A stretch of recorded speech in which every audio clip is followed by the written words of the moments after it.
It's fun to buy a deal, but you got 3 to 7 years of pain in front of you. It's not a passive business. It's very active. It's very hands-on. What was your first big deal that you worked on? The first deal we did when I joined was a busted student housing, and we stabilized it quickly and flipped it in 2 years for a nice profit. Are there certain metrics you need to meet in the company where you need to buy an X amount of doors every single year? In 2023, we only bought one deal. 2024, we closed 3 or 4 deals. And this year, we're on track for 3, and we're working on a few things right now. So there's no mandate. We don't have to put out the capital. It's opportunistic. Welcome to another episode of the Dealmakers Chronicles. Today, we're joined by Alec Raggio, Head of Acquisitions and Asset Management at Gindi Equities. Welcome to the show, Alec. Thank you for having me. Absolutely. We were looking forward to this conversation and excited to dig in about everything personal. All right. I'll let you guys lead. You tell me. I think our favorite people to speak to are acquisition guys. We can relate is, there's a lot of synergies. So, Alec, we like to begin with just understanding how you got into the world of real estate. Take us to when you went to college, what you did after. Did you get into real estate right away? What was your path like? So I grew up here in New York City. My dad worked in the real estate industry in more of a finance capacity than I do. And every internship I had in high school and in college was real estate focused. At one point, I also worked for my cousin who ran a small mortgage company out of Queens. So every job I've had has basically been, except for one summer I worked construction, kind of real estate. And another summer when I was in high school, I sold TVs at J&R Computer World, which is a store in Battery Parks or in Lower Manhattan for a long time. But most everything I've done has been real estate focused. It's something that I just was attracted to. The people in it were interesting. The tasks weren't monotonous. They were really big personalities that you could kind of attach yourself to. So I think it's always been fun. It's always been evolving. There's a certain element of, especially in New York, there's a certain element of mystique to it. It was always such like a closed door business. And once you get behind the curtain, you kind of see that it's, has the lameness characteristics of any other business. But, for the most part, I've just been doing this forever. I graduated college in 2009, which is obviously a really challenging time to graduate. I had a job lined up going into my senior year of college with a developer here in New York, and that just fell apart right in the beginning of the school year because of Lehman Brothers and the ensuing financial crisis. They had no equity to get jobs off the ground. Their availability of credit was collapsing. So they called me, a couple months into my school year and said, hey, that job that we offered you, it just doesn't exist anymore. So I said, okay. So I thought to myself, maybe I'll go to law school. I took the LSATs. I got into a few law schools, but not the ones I really wanted to get into. And my dad, he made a great point. He said, listen, I'll pay for your law school if you get into a top 20, but if you don't, you're going to have to take out debt, and then that's going to be with you for the rest of your life. And ultimately, I just decided not to do it. And when I graduated, I bounced around a couple of like crappy unpaid internships working for various developers, and finally ended up at a company called Sentinel, which is like a big multifamily pension fund advisory, basically in their valuations, appraisal, asset management department, just doing valuations on the portfolio over and over again. It was a very monotonous 9-to-5 job. I had to wear my suit. I had my windowless little office, like interior corridor office. The CEO would walk around every day and make sure that everyone was in their seats by 9 a.m. I mean, it's kind of crazy. But ever since then, I've just, after that, I got into a company called auction.com, which was really this was coming out of 2008. It was a really interesting place where they were selling non-performing loans on an online marketplace. And now I think it was 10x, and now it's Crexy. It's evolved so many different times.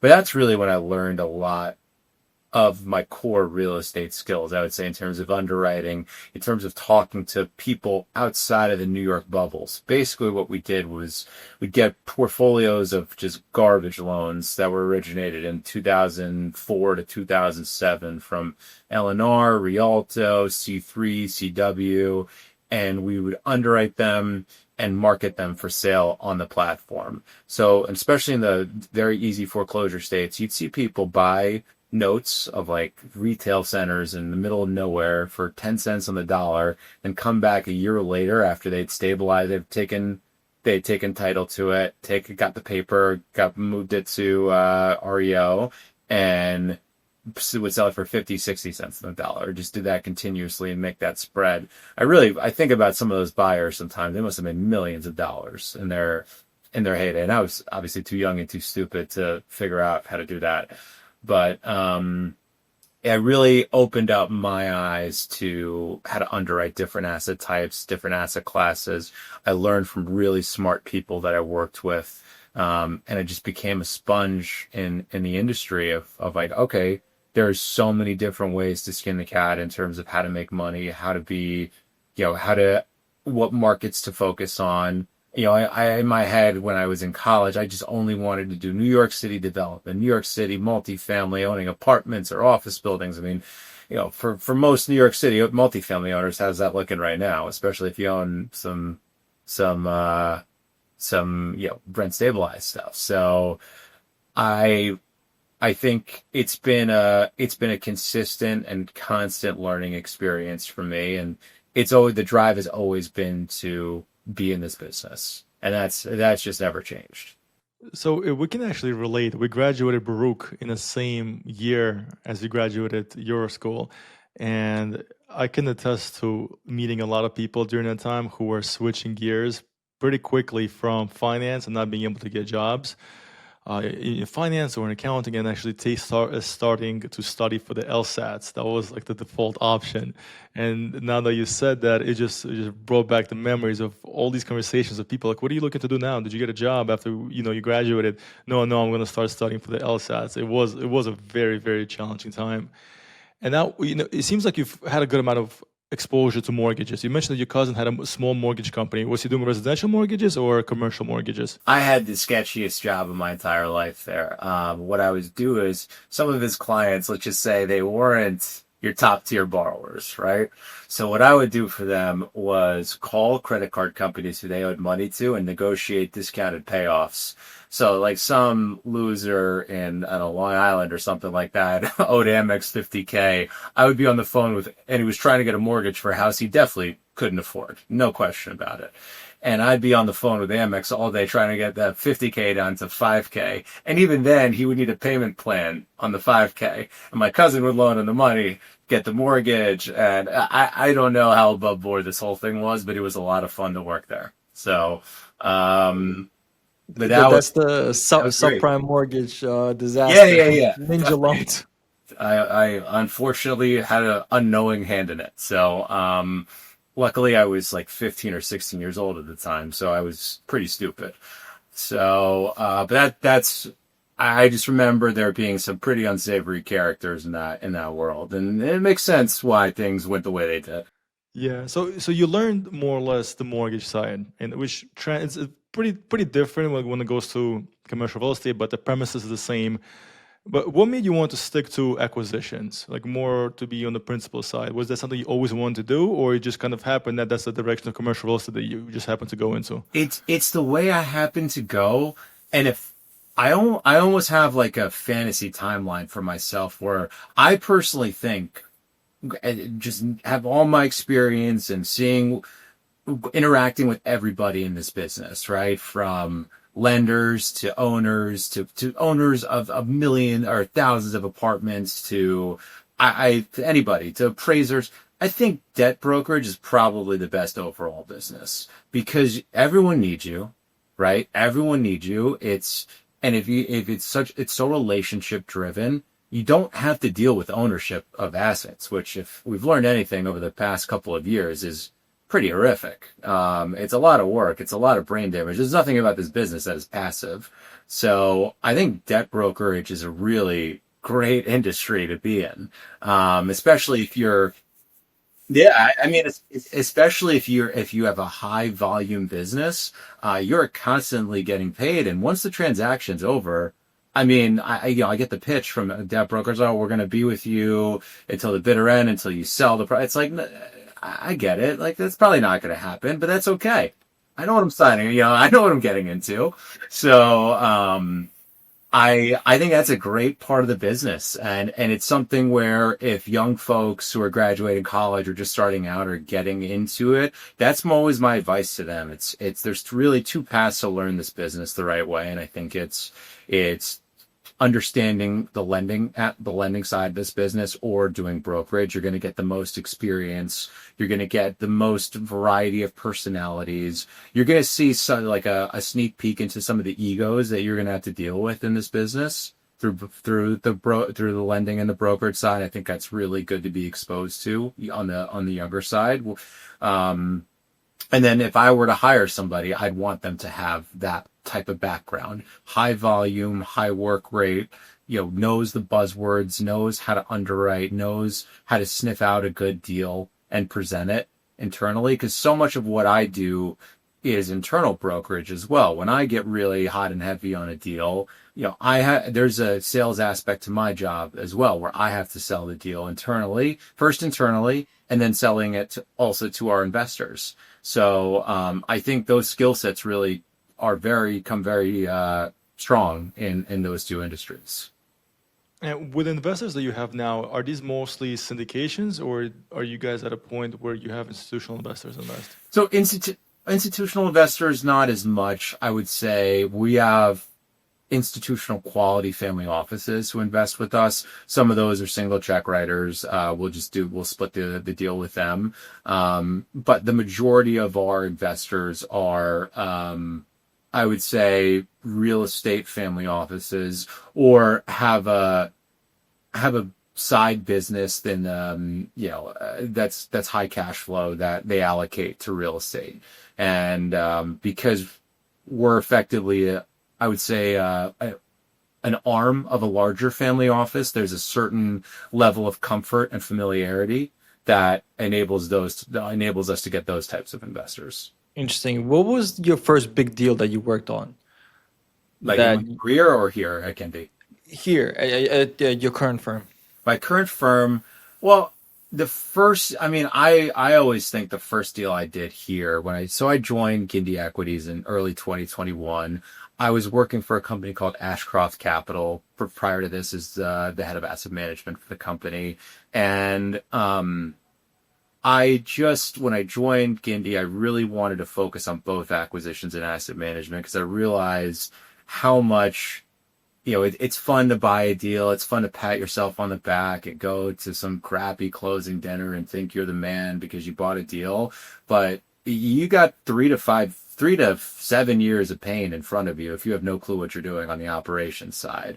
So it was very important to me to really work both and have an eat what you kill structure. Like, I didn't want to underwrite deals that I would just hand off to somebody else and say, okay, now my upside is intrinsically tied to your ability to execute. I'd rather control that process myself. So the first deal we did when I joined was a busted student housing conversion in Chapel Hill, North Carolina, where we were able to get creative with the financing. It wasn't that big of a deal. I think it was like a $34 million deal or so. And we've done bigger deals since then, but this was interesting because we were able to get a creative financing. It's when interest rates were super cheap, and we were able to close on a deal that it was a terrible cap rate because there was so much instability in the asset, but we were able to see the intrinsic value in it and its location,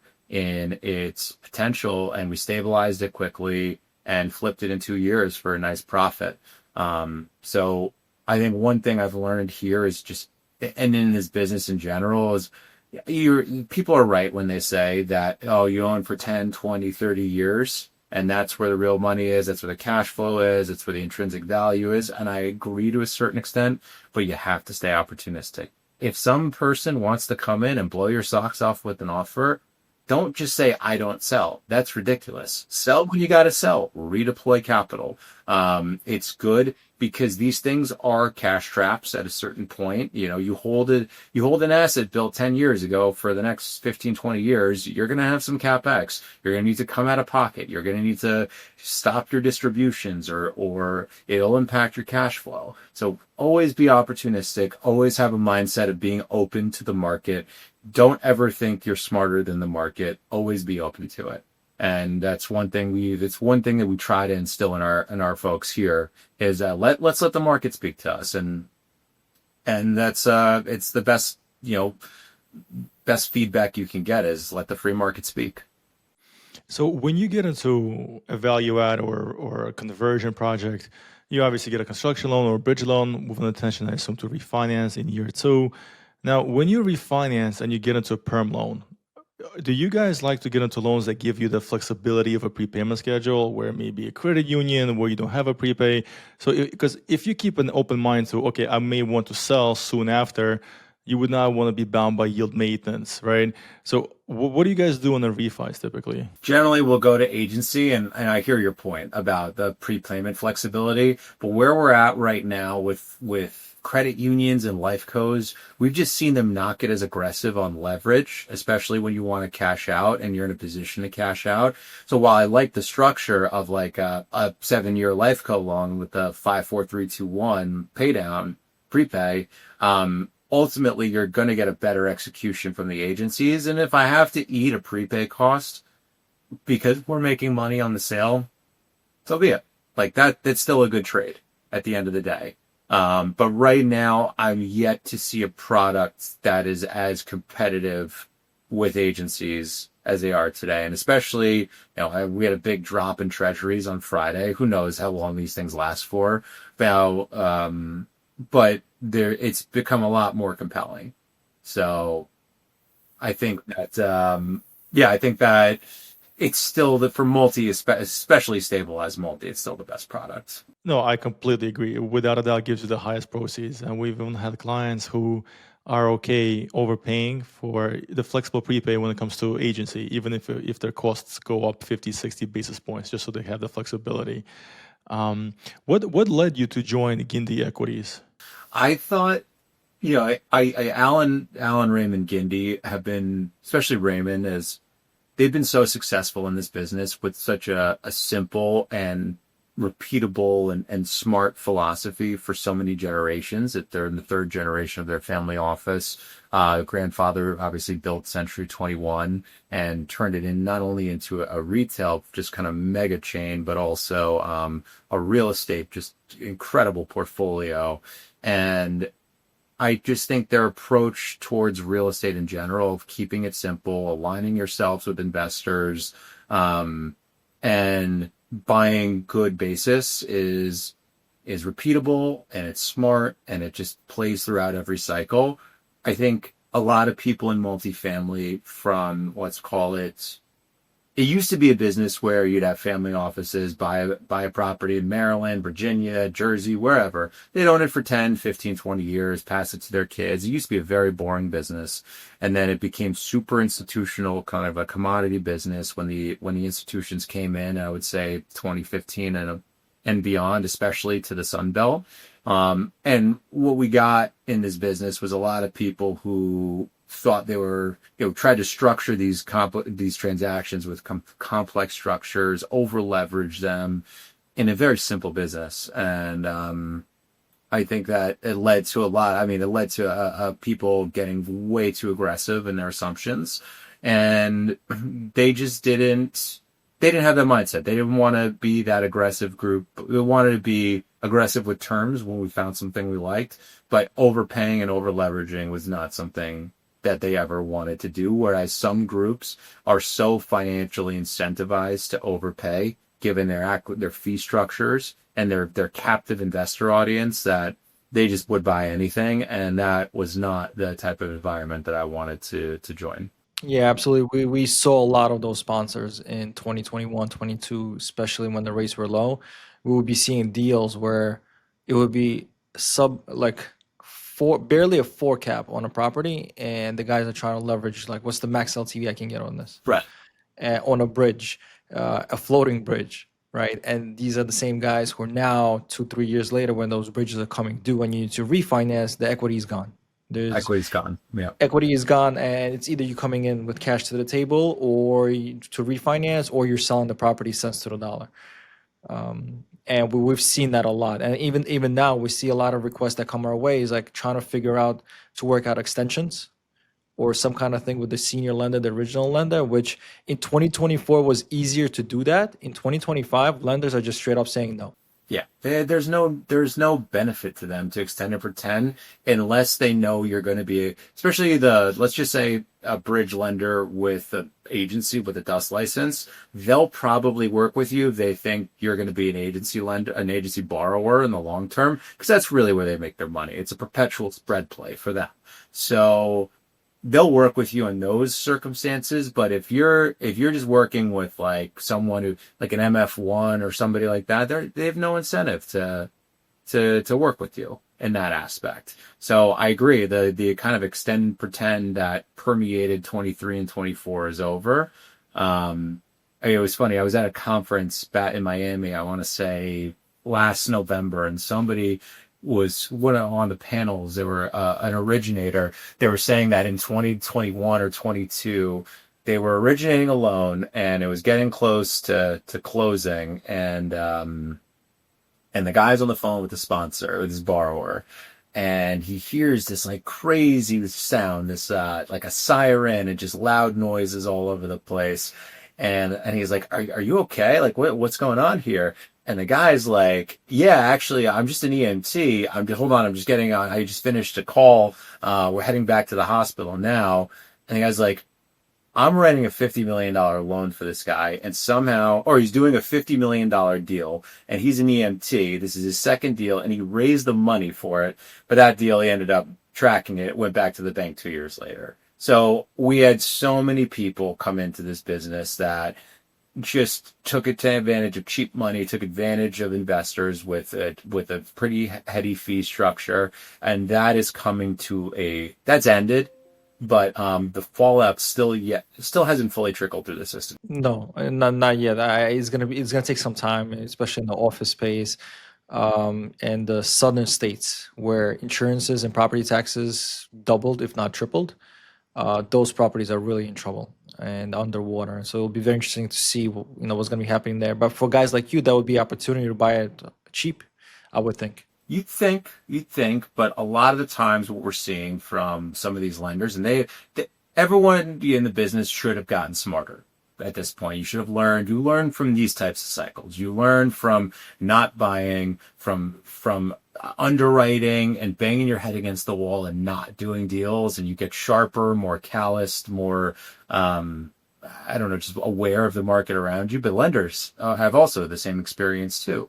So what we're seeing a lot of is, especially on kind of high profile portfolios that have come back to lenders, we're seeing those lenders bring the deals out to market after they've taken them back, and they are now cutting new loans to the sponsor, to brand new sponsors on the same loan at 100% LTV or 85% LTV. So the sponsors love it because they're like, oh man, I only have to come up with $3-4 million of equity on a $40 million deal or a $35 million deal. And then it's a 2-year plus 1 year extension option loan at like a below market interest rate, call it 4.5%. But realistically, if you're buying that deal in a high supply market, you really think you're going to get out in 2 years? The lender is going to keep making the fees off of the same loan and the same property over and over and over again. So they've gotten smarter, so to speak. So and like you were saying before, extend and pretend is ending now. It didn't end a year ago or 2 years ago. So what's come through the system has been really the garbage that nobody wants to touch. Like I'm talking 70s vintage assets in Houston, Texas, with high deferred maintenance. You got like drug dealers or pimps owning one wing of the property. There's a gang that owns another wing of the property.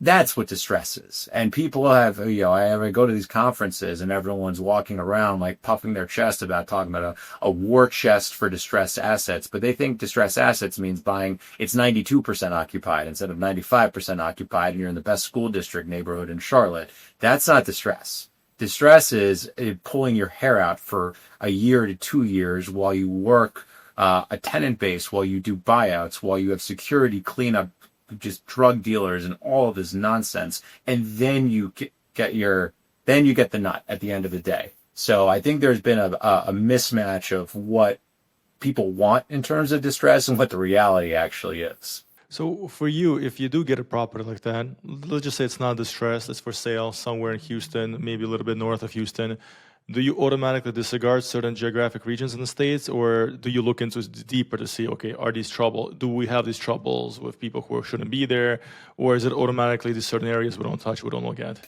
We're open location wise. Like there's some area, like we don't want to buy New York City multi, for example. We even look at it. We don't want to buy it. It's tough to do third party management in New York. It's even tougher to control your own management company. So New York is off limits for us. Any really like highly blue city, it's very tough to make the math work for us. But we are, we're open geographically to tertiary markets, secondary markets. We're willing to get on the connecting flights, whereas a lot of folks aren't. They need to be, in the comfort of a Delta lounge somewhere. I guess that's like a requirement of ideal these days. So we're willing to definitely go out and search for some new markets and some new frontiers. But yeah, I mean, I don't really, unless there's a story like, or a 70s vintage deal, we don't really want to buy. But if it's in a good location that we know, yeah, we'll look at it. We just have to know, you have to know going in, you're going to need, the days of underwriting it with $3,500 to $5,500 over per unit reserves. That's over. You need $15,000 a door to maintain a 70s asset today and to hold it through multiple cycles if rates don't go your way. I think people now are realizing that it's better to overcapitalize your deals and lean or understand you might have to hold it longer term. Like the 2 and 3 year flips are just, we're not seeing that anymore. In terms of staying disciplined, right? When your competition and new players are buying these assets, overpaying for them, what are some of the things that you're doing to staying disciplined where you're not getting into that race to buy something because it's been a while since you guys acquired something? Have you done anything to create opportunities for yourself from scratch? Oh, for sure. I mean, most of what we've done is off market and a lot of unsolicited offers and just staying on top of lenders, brokers, lawyers, anybody we can create a network of that has any type of tip. It's all about keeping those people happy. One deal in particular, we bought a portfolio in Fargo, North Dakota, over the course of 24 and 25, and people look at us like, what the hell are you guys doing? That's insane. When we brought the deal up internally, Raymond Gindi goes, why don't we just let's start buying in Alaska? And but when you look into the data, you see a city that grows almost 2% per year pretty consistently over the past 20 years. You see Microsoft's second largest campus in the country is there. See incomes of about $85K median household income and rents in the $1,100 range, which signifies that there's a lot more income and a lot more demand for higher quality apartments. So we were able to acquire a portfolio from totally off market, direct from a seller who has been one of the largest owner operator developers in the state and builds in 26 different states. We're able to acquire property that for basis we loved and we got very comfortable with. We financed it conservatively with Fannie Mae at 65% leverage. And these things will end up producing 10 plus cash on cash for us. And the obvious question in a market like that is, okay, where's your exit? Where's your liquidity? Well, we know the agencies like it, so we can always refi. Life goes like it. There are tons of Midwestern REITs that are poking around, always wanting to buy or these assets or have them kicked up into an UPREIT. And additionally, investors are burned out on Sunbelt, chasing Sunbelt deals. They got burned in San Antonio, they got burned in Houston, they got burned in Nashville to a certain extent. And Florida, I mean, if you underwrote 400 per unit in insurance in perpetuity, it's your pro forma is upside down, even if you grew your rents 30-40%. So we see a lot more investors asking us, hey, what do you like about the Midwest? What do you think about these markets? So we're under contract right now on a deal in Sioux Falls, South Dakota, another great newer vintage asset at a great basis. It's fully stabilized. We're buying at the tail end of a supply glut in the market, and it's absorbing well right now. So we're always looking for these opportunities. And when we identify a market that has had supply issues, has had a run up, and there's probably opportunity there. And it's just, you got to go in aggressive. You have to go in, meet the right people, make the right connections, and just let the market know you're willing to move quicker than everybody else and get aggressive with your terms. So, you mentioned the conservative approach, not being over leveraged. And, we had a lot of conversation with sponsors who would love to be in a position where they don't necessarily want to be over leveraged, but they're almost forced to be over leveraged to make the underwriting work to the kind of investors that invest with them. They have specific metrics that they want to hit. We want to be at least 18% IRR, at least 20. For you to get there, you need to over leverage yourself.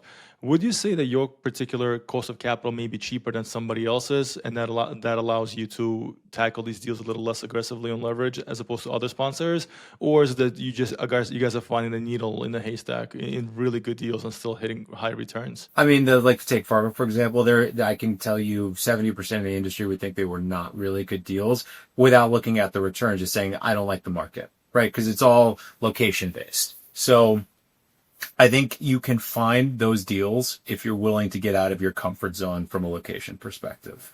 From a cost of capital perspective, this is a whole game we're playing, right? The people with the lowest cost of capital will end up buying the most real estate.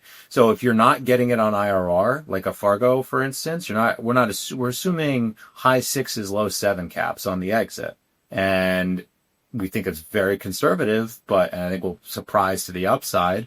But your cash on cash makes up for it. So I think it's really matching equity with the deal. There are some investors who don't really care about an IRR. They just want to hit a 7 to 10% coupon on their money, and they want to hold for 10 years. We have investors who call us after we've sold a deal for a 25% IRR in a 3-year period. And they said, why are you selling it? That means we have to redeploy it. I just want my distribution.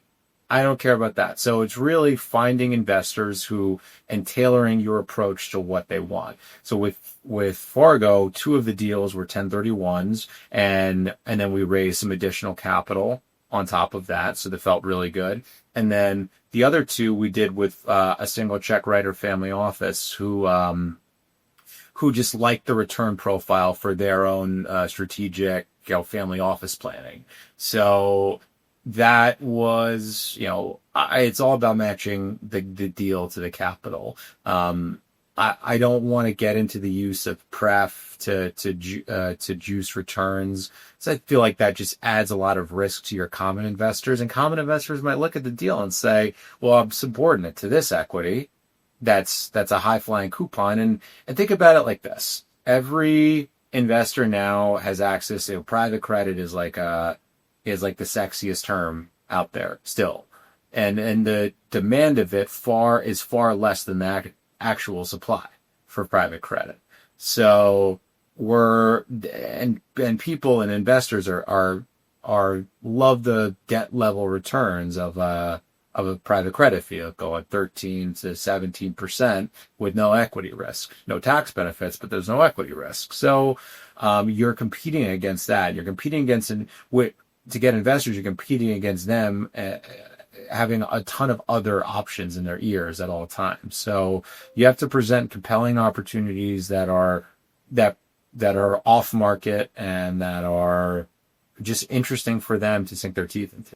It seems like you focus a lot on multifamily in Gindi. What would you say is one thing that a lot of people overlook when it comes to multifamily investing? It's not passive.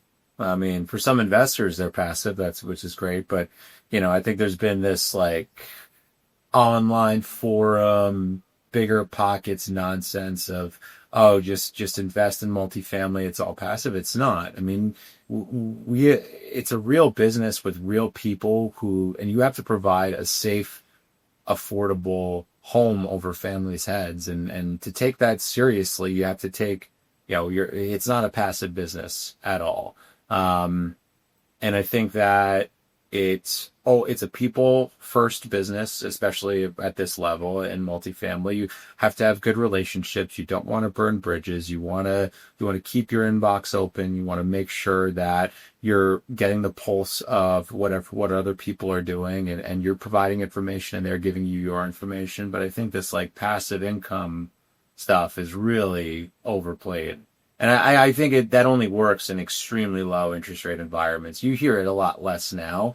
The people like that are probably selling car washes or onto some new thing that they'll perpetuate. So it's not a passive business. It's very active. It's very hands-on. And to do it right, you have to really you have to have empathy and put yourself in the shoes of the people that are living in your communities. Mhm. So you currently do both, right? You do acquisitions and asset management. Yeah. Is there a reason to why somebody would do both as opposed to just having two people specialize? One specializes in acquisition, and their time is not taken away from looking at new deals, and the other person specializes in asset management. Do you see a benefit in having a person to do both, like you? I do, because I look at deals from a perspective of asset management when I look to buy them. What is this really going to underwrite? If I was just looking at this from an acquisitions lens, you start cutting corners on your underwriting. You say, maybe we can do payroll for $1,300 when it's $1,500. And maybe we have those conversations. Yeah. And maybe you do this instead of that. And then it's a slippery slope. And then all of a sudden you're handing the person, your coworker, something that doesn't make any sense. Something that's not achievable, something where you're going to be off your pro forma, and then it's a dip from the start, and then you have to that cascades into investor reporting, that cascades into distributions. So by having the process kind of seamlessly integrated between acquisitions and asset management here, we're much pickier on our deals, and we definitely buy less deals than we would want. Because we have that approach, we have to underwrite it from a perspective of, okay, if we didn't buy a deal ever again, could we live with our assumptions on the acquisition if we had to manage this portfolio? And I think that's the mentality I try to get into the folks here, is like, we need to underwrite as if these are the only deals that, we're going to be dealing with these things forever. So. Yeah. There's a lot of uncertainty now in the market, right? People have been talking about the rates going down for 2.5 years now, right? And when looking at a deal, what are your refinance future metrics? Are you anticipating for the rates to come down 100 basis points when you refinance in 2 years? Do you anticipate the cap rate to be on par with what it is now, or assuming that it'll be cheaper in the future, lower in the future? How do you underwrite deals? What makes you say, okay, this is the deal where I need these things to come into play, and this is okay underwriting it to what it is now? Really, so we don't like to make refi assumptions in our underwriting unless let's just say you're buying an assumption deal and there's 3 years of term left and you want to have a 7-year business plan. You're kind of forced to make that assumption, right? So in that case, we'll likely add 50, whatever the rate is today, unless it's a 2021, 2022 vintage with like a 3% rate. If it's a market rate today, we'll probably add 50 bips on top of it to just make sure that it sizes if things go the wrong way. And we'll sensitize it all the way up to 200 bips above and 200 bips below. From a cap rate perspective, we're not so, the deal has to work on an untrended yield on cost for us. That's what we're trying to hit. We're trying to hit like a 7 for something to really be interested. If nothing else happens in the market, no expense growth, no market rent growth, and you're moving your rents from, I don't know, 1,100 to 1,400, that's provable. And if that hits a yield on cost of 7 on your price, it's probably pretty interesting, and you should dig in further. So that's really how we're trying to underwrite right off the bat, because no one in real estate knows what's going to happen with interest rates, and if they do, they're trying to sell you something. So they're trying to get a bridge to sell you. They got a lot of. I just try not to listen to them, but my gut tells me that there'll be some interesting data that comes out about hiring and unemployment that would, in theory, move treasuries down. But again, I'm an idiot in real estate. I've got no idea. So I'll let the people who are much smarter than me decide and project, and I'll just kind of stick to what I know. Yeah, it's very interesting. You mentioned about the hiring data with the chief of BLS being fired now, and because the revisions for the past 2 months really were kind of eye-popping to make those kind of mistakes, and it makes you kind of wonder if any of these statistics are actually even close to being truth and what's out there, right? There's a stat out there. I don't know how true it is again, but they're saying that out of the 7.5 million vacancy openings out there that the economy is showing, close to 60% called like ghost vacancies, where the companies are they're showing that they're hiring, but they're not planning to hire at all, right? So it kind of shows to a much worse hiring environment out there than what's been pushed by these statistics, whether it's unemployment rate, whether it's payrolls. Yeah, so you almost have to be extremely conservative, like the way you guys are. But when you are so conservative, you also run the risk of losing deals to other sponsors who may be a little bit more aggressive. Do you see a lot of that? Yeah, it just happened to me last week. There was a deal in North Carolina that I frankly I thought it was probably from a profile perspective, the best deal I've seen in North Carolina at least 18 months. It was wildly competitive, great location, great product, tons of upside. The buyer of that, the buyer who will end up closing, is going to buy it all cash, put up a big hard deposit day one, and that's what it takes to win. And we weren't willing to do that. So I get what their point is, and I understand why they stretch for it. We didn't feel comfortable going to that level. But yeah, there's absolutely that level of aggressiveness out there. I mean, I think everybody right now, when they're tying sponsors like us, with slightly larger sponsors, institutional sponsors, they're just looking at, okay, what holes are the equity going to poke in my deal? And this deal didn't have that many holes to poke. So it checked a lot of boxes for a lot of different people, and that's why it got so aggressive. We were looking at a deal earlier in the year that we just languished on forever. Great basis, great product. We liked the location, but equity didn't like the location. And we're at a point in the cycle now where capital is completely dictating where deals are getting bought. So they're very picky. The folks sitting in the big institutional equity shops are in CYA mode to a certain extent. They don't want to make any rash decisions that would, or step outside of the box. That's what's comfortable to their own investors. And I think that if rates do get lower, that might ease up a little bit as capital flows a little more freely. But until then, I can see it being a very tight transactional market, and probably for another year or so. You mentioned having that dual role of asset management and being on the acquisition side. And we've noticed that the guys who have that asset management either background or they're doing it simultaneously with acquisition are much better at acquisitions, because you're not passing it off to somebody trying to figure out what the insurance premium is going to be next year.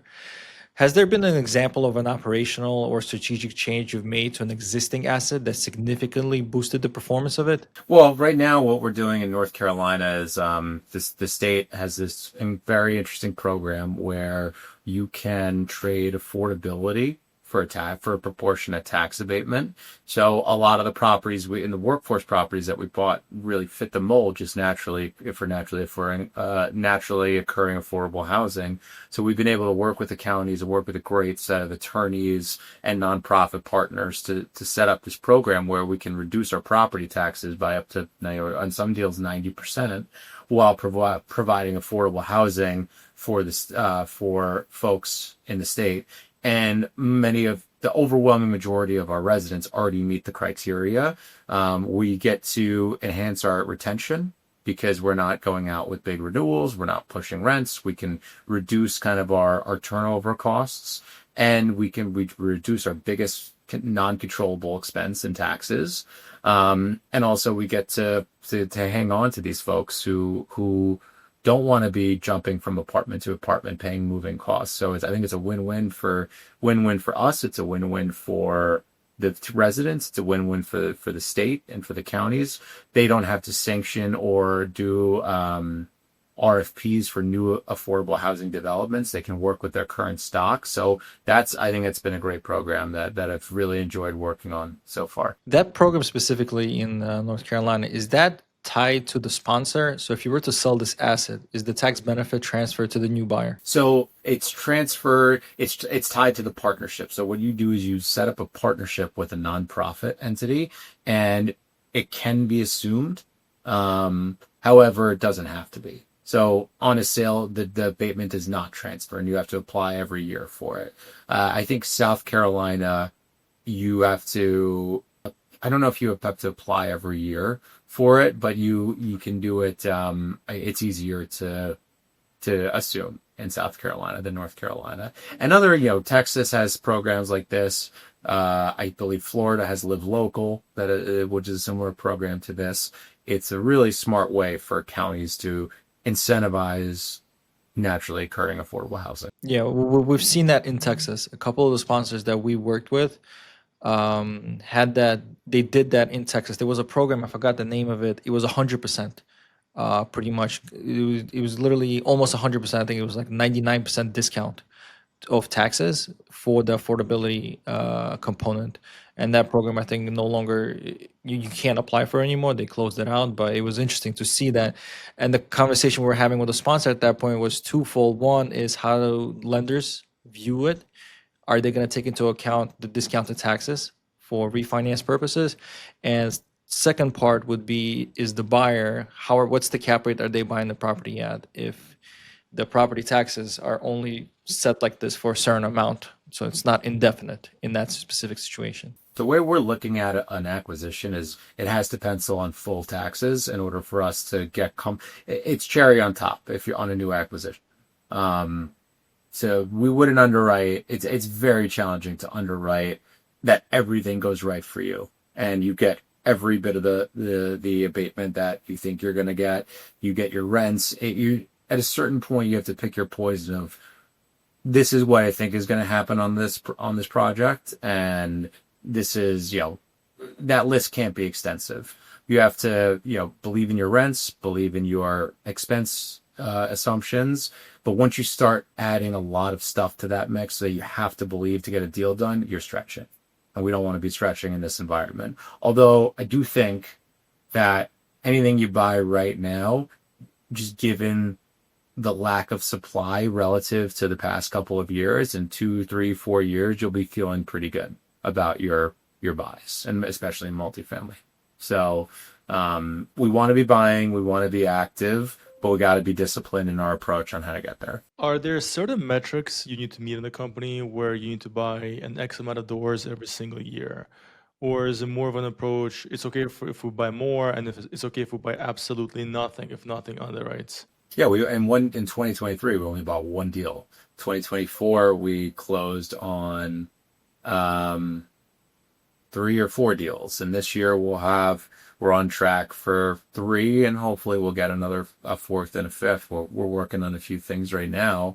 So there's no mandate. And that's what's nice about working for a family office style company, where if the opportunity doesn't make sense, there's no fund. There's no gun to our head. We don't have to put out the capital. It's opportunistic. You mentioned how right now is the time, specifically in multifamily, to be buying and acquiring if you are able to get those good deals.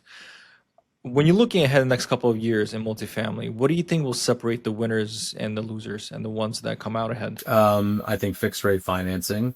I think having a really good asset management team and pushing making sure stability in operations. I think the days of 20, 30, 40% rent growth are behind us. So it's really, when you buy, making measured assumptions on where you can actually get your rents to. And I just think that having a captive capital base is going to be a differentiator from who's buying and who's not.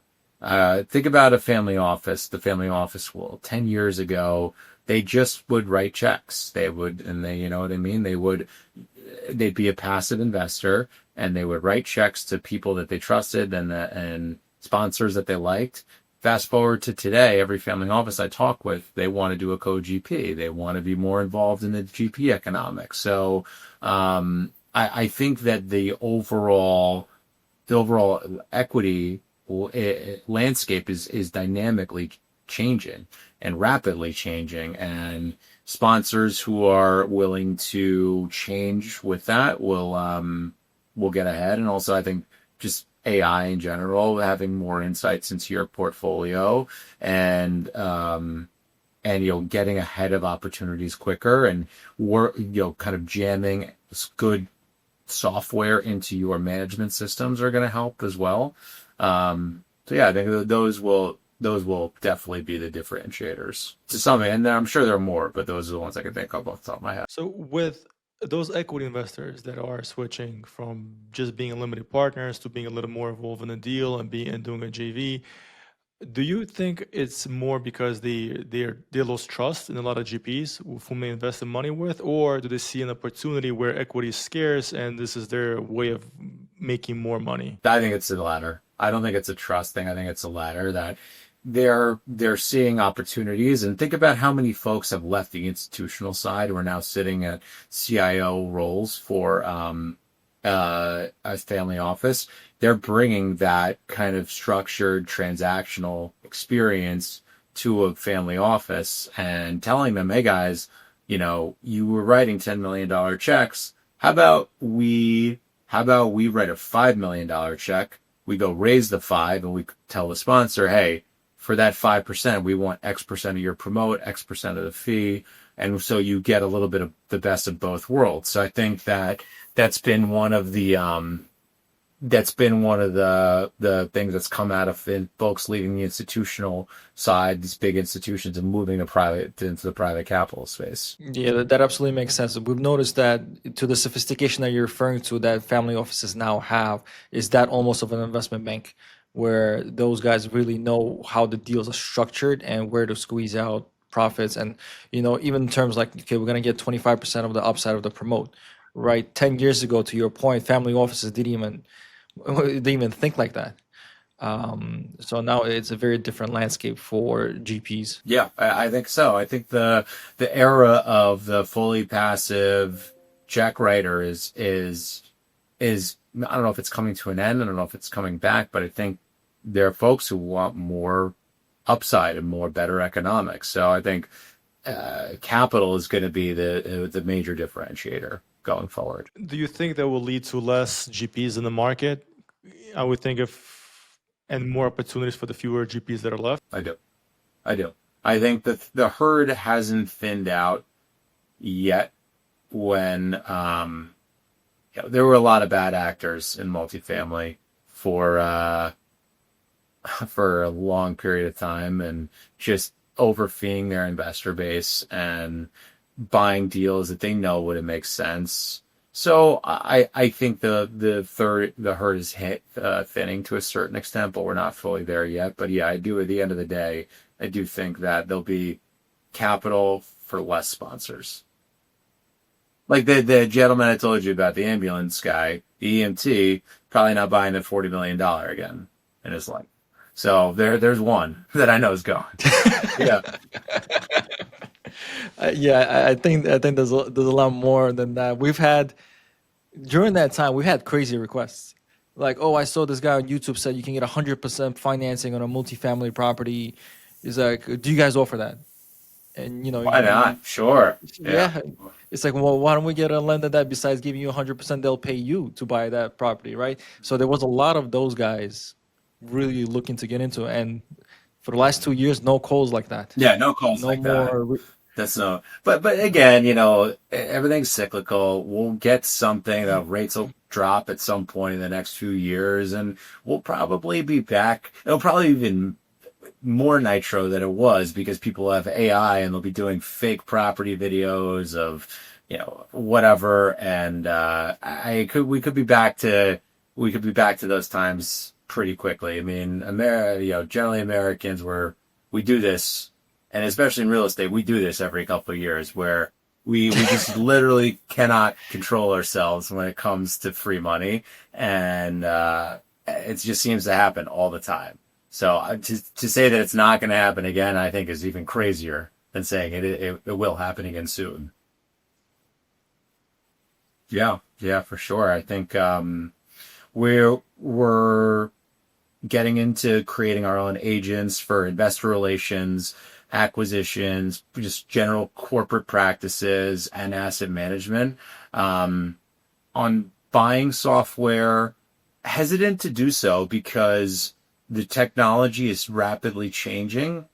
That if you buy something, it might be outdated in a year, then you're locked into a contract. So there's a lot of prop tech startups that on face value seem very interesting, but I'm just hesitant to push go. What we might do is go find a data scientist on retainer and have that person build us some interesting kind of customizable platforms that can be easily updated based on new technologies. I mean, like every time ChatGPT rolls out a new function, how many startups die?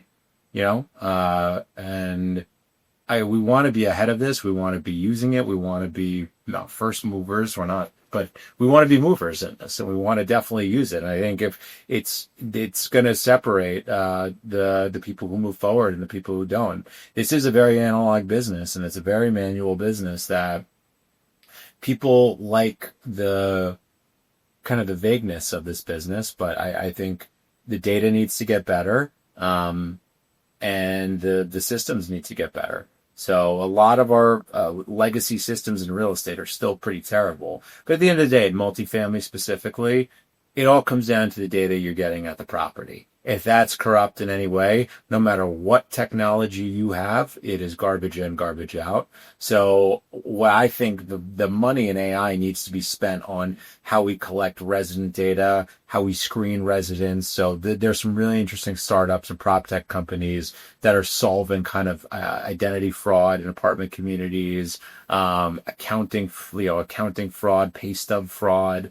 That is, the more of that happens, the better the kind of entity level software will also end up moving.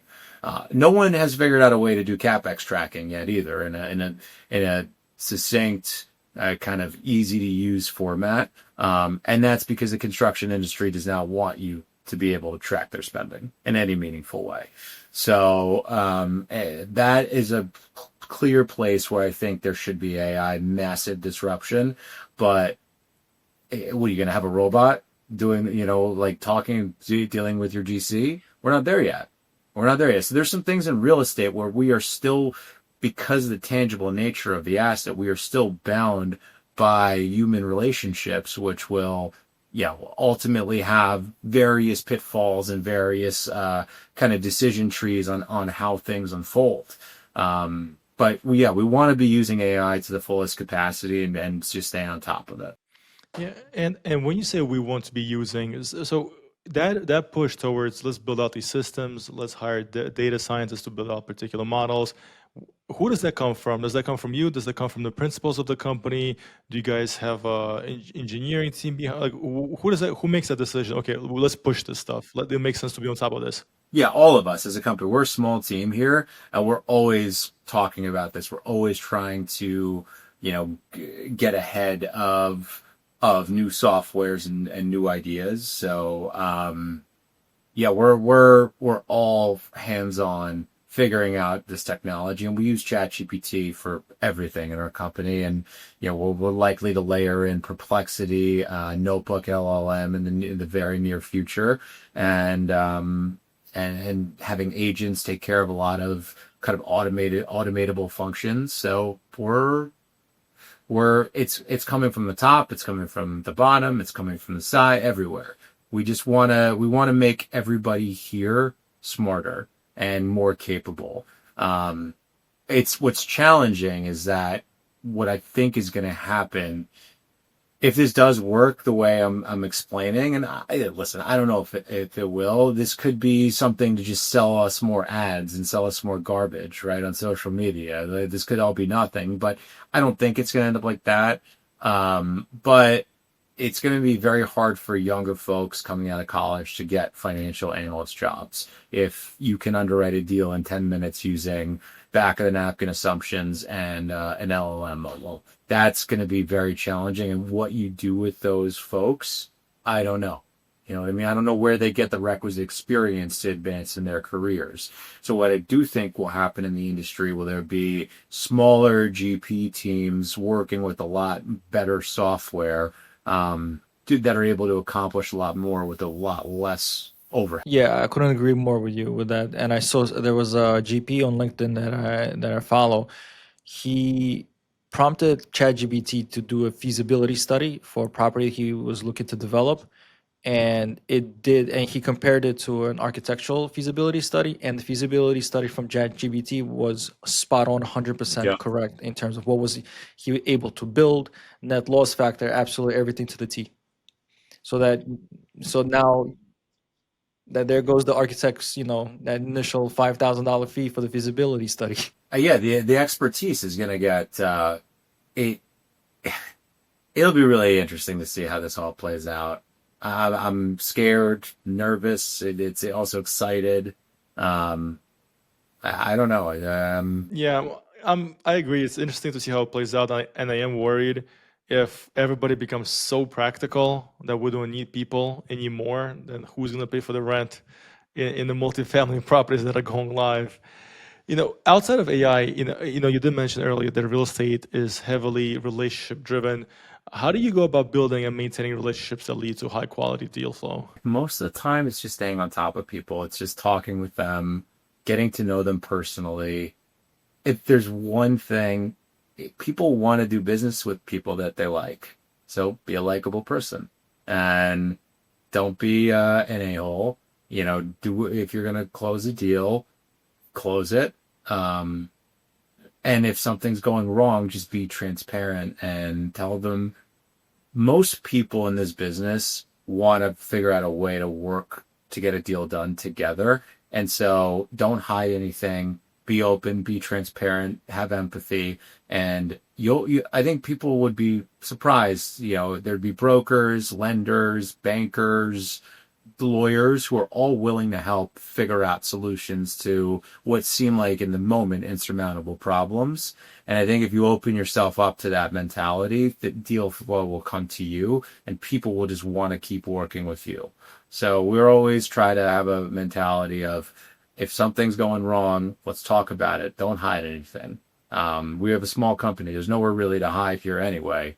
But I think the more you put yourself out there, the more you're going to take in. And putting yourself out there comes in all forms, or are you speaking particular to going to conferences, or does that encompass you calling somebody saying, hey, my name is this, I'm just trying to introduce myself? So, for instance, I think anytime that, let's just say I meet a debt broker, for example, I heard of a lender who's putting out really cheap money. First thing I think of is, okay, how can I help you? I want to make a connection. I'm going to make you a connection to this lender. Get in their rotation. That lender is happy about that connection. That debt broker is happy about the connection. I meet an operator who's looking for equity. I know somebody who's putting out money right now that's who's closing. Make that connection right away. If you make connections for people, and you can meet them at conferences, you can meet them on the street, you can meet them through friends in the industry, you can meet them on LinkedIn. If you're making connections for folks, nothing goes farther. in my mind, because that's, to me, that is the ultimate thing. If somebody's like, hey, Alec, I know you're working on this deal. I want to make this connection for you. I will never forget that person ever.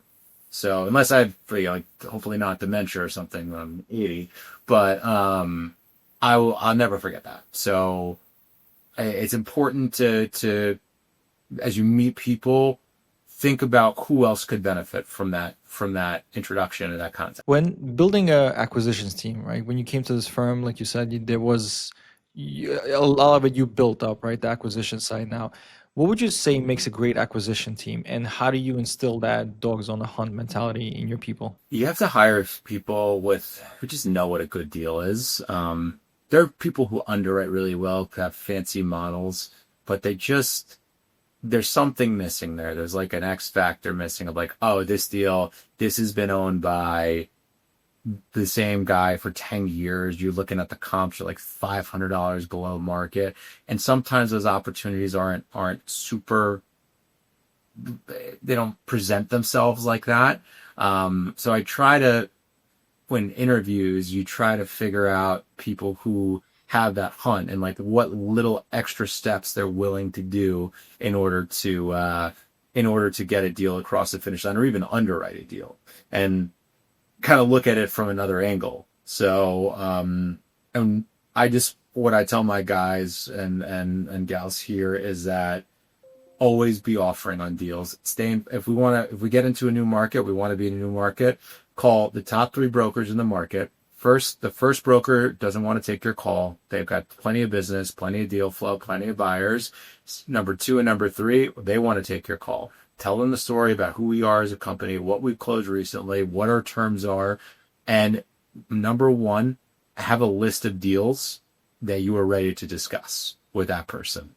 If most acquisitions folks call a broker in some new market, they say, I want to buy off market deals. And the broker goes, okay, great.